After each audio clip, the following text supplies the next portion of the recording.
Hello everyone, welcome to MS studies edge. आज मैं class 8वीं का विज्ञान का चैप्टर 10 का फसल उत्पादन एवं प्रबंध का छठा भाग लेकर आए हैं। और इस चैप्टर के छठे भाग में आज आप लोगों को बताने वाले हैं उर्वरक एवं खाद में अंतर।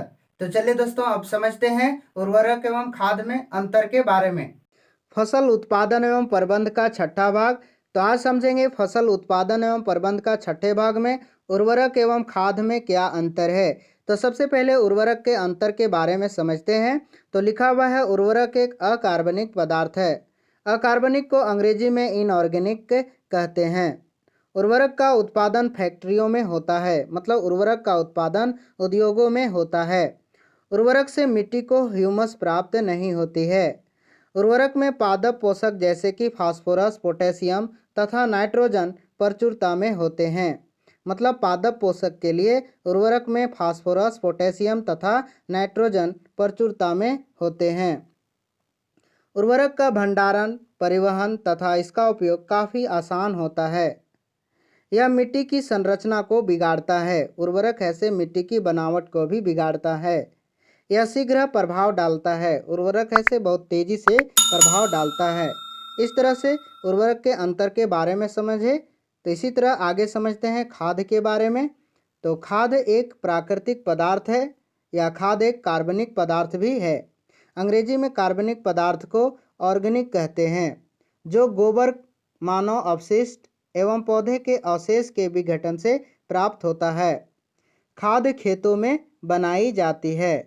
खाद से मिट्टी को ह्यूमस प्रचुर मात्रा में प्राप्त होती है। खाद में पोषक तुलनात्मक रूप से कम होता है। खाद में पादप पोषक तुलनात्मक रूप से कम होता है। खाद का भंडारण, परिवहन तथा इसका उपयोग तुलनात्मक रूप से कठिन होता है। यह मिट्टी की संरचना में सुधार लाता है। खाद ऐसे मिट्टी की बनावट में सुधार लाता है। यह देर से प्रभाव डालता है। खाद ऐसे देर से प्रभावित करता है। तो इस तरह से समझें उर्वरक और खाद के अंतर के बारे में। तो आगे समझते हैं फसल चक्रण किसे कहते हैं। तो अंग्रेजी में फसल चक्रण को क्रॉप रोटेशन कहते हैं। तो फसल चक्रण किसी एक खेत में फसलों को बदल बदल कर एकांतर क्रम में बोना फसल चक्रण कहलाता है। मतलब किसी एक खेत में फसलों को बदल बदल कर एकांतर क्रम में बोना फसल चक्रण कहलाता है। उदाहरण, फलीदार फसलों के बाद झकड़ा जड़ों वाली फसलों जैसे गेहूं को उगाना। फलीदार पौधों की जड़ों में गांठें पाई जाती है, जिसे रूट नोड्यूल्स कहते हैं। जैसे आप चित्र में देखेंगे, ये फलीदार पौधे हैं। तो इस फलीदार पौधे के जड़ में गांठदार है। तो ये गांठेदार जो होते हैं उसे क्या कहते हैं? रूट नोड्यूल्स कहते हैं। इनमें राइजोबियम नामक जीवाणु रहते हैं। रूट नोड्यूल्स में राइजोबियम नामक जीवाणु रहते हैं। ये जीवाणु वायुमंडल के नाइट्रोजन को सोखकर नाइट्रेट में बदलकर पौधों को उपलब्ध कराते हैं। मतलब राइजोबियम जीवाणु है से वायुमंडल से नाइट्रोजन को ले करके नाइट्रेट में बदलकर पौधे को उपलब्ध कराता है। इस प्रक्रम को नाइट्रोजन स्थिरीकरण कहते हैं। तो इस तरह से समझे नाइट्रोजन स्थिरीकरण के बारे में। इसी तरह आगे समझेंगे। अब बताइए, मिट्टी की उर्वरता को बनाए रखने में उर्वरक की अपेक्षा जैविक खाद क्यों अधिक उपयोगी है। तो आपको जरूर समझ में आया होगा उर्वरक और खाद के अंतर में। तो इसी तरह इसका समझेंगे कि उर्वरक की अपेक्षा जैविक खाद क्यों अधिक उपयोगी है। तो क्रियाकलाप 3 आप समझेंगे। मूंग अथवा चने के बीज लेकर उन्हें अंकुरित कीजिए।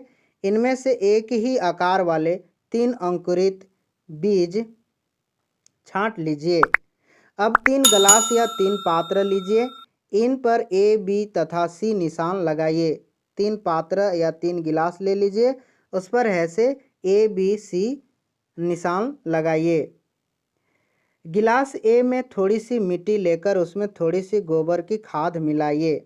गिलास ए में ऐसे थोड़ी सी मिट्टी और उस पर ऐसे थोड़ी सी गोबर खाद मिलाइए। गिलास बी में समान मात्रा में मिट्टी लेकर उसमें थोड़ा सा यूरिया मिलाइए। गिलास बी में ऐसे समान मात्रा में मिट्टी ले लेना है और उसमें थोड़ा सा यूरिया मिलाइए। गिलास सी में केवल कुछ मिट्टी मिलाइए। गिलास सी में केवल मिट्टी मिलाइए। अब इनमें पानी की समान मात्रा डालकर सुरक्षित स्थान पर रख दीजिए। प्रतिदिन पानी देते रहिए। 7 से 10 दिनों के बाद उनकी वृद्धि को नोट कीजिए। 7 से 10 दिन के बाद उस पौधे की वृद्धि को नोट कीजिए। आप क्या पाते हैं? क्या तीनों गिलासों के पौधों में वृद्धि की गति एक समान है? तो नहीं। किस गिलास में पौधों की वृद्धि बेहतर है? किस गिलास के पौधों में वृद्धि सबसे अधिक है? ध्यान से देखने पर आप पाते हैं कि तीनों गिलासों में पौधों की वृद्धि एक समान नहीं है। गिलास ए में पौधे की वृद्धि बेहतर है। गिलास ए वाले जो पौधे की वृद्धि बेहतर है, और गिलास बी में भी पौधे की वृद्धि सबसे अधिक है, तथा गिलास सी में पौधे की वृद्धि सबसे कम है। तो गिलास सी में खाद या उर्वरक नहीं इसमें मिलाया हुआ था, जिसके कारण गिलास सी में पौधे की वृद्धि सबसे कम हुआ। तो इस तरह से आप समझे। अगर ये वीडियो आप लोगों को अच्छा लगा तो जरूर लाइक करें और अपने दोस्तों के पास शेयर करें। अगर आप मेरे YouTube चैनल में नए हैं तो इस चैनल को जरूर सब्सक्राइब करें और बेल आइकन की घंटी को प्रेस करें। धन्यवाद।